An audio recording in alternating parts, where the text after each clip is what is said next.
कुषाण पहलव पहलव पहलव के बाद कुषाण आए, जो युची एवं तोखरी भी कहलाते हैं।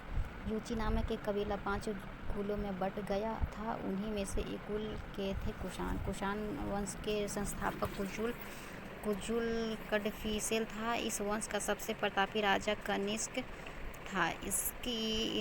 इसकी राजधानी पुरुषधर या पेशावर थी।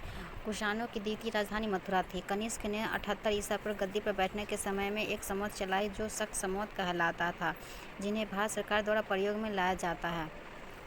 बौद्ध धर्म की चौथी बौद्ध संगीति कनिष्क के शासनकाल में कुंडलवन कश्मीर में प्रसिद्ध बौद्ध विहार वसुमित्र की अध्यक्षता में हुई।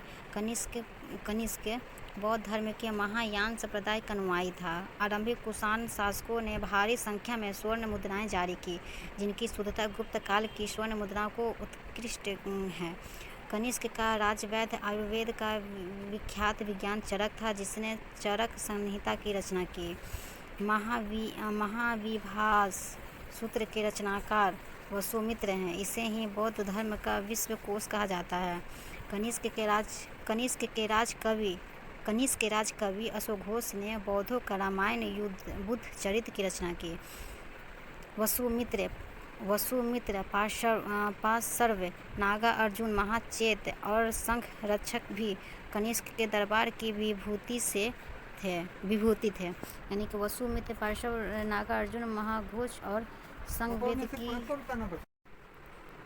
कनिष्क का राजवैद्य आयुर्वेद का विख्यात विचारक चरक था, जिसने चरक संहिता की रचना की।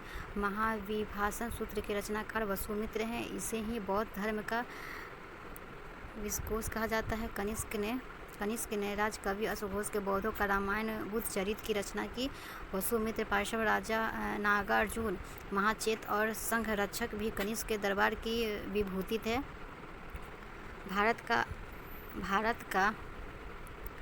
भारत का आइंस्टाइन नागार्जुन को कहा जाता है। इसकी पुस्तक माध्यमिक सूत्र। इस पुस्तक में नागार्जुन ने सापेक्षता का सिद्धांत प्रस्तुत किया था।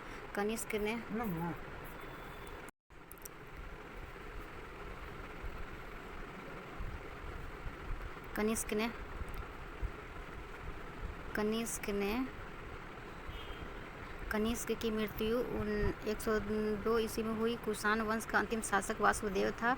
गंधार शैली और मथुरा शैली का विकास कनिष्क के शासनकाल में हुआ। रेशम मार्ग पर नियंत्रण रखने वाले शासकों में सबसे प्रसिद्ध कुषाण था।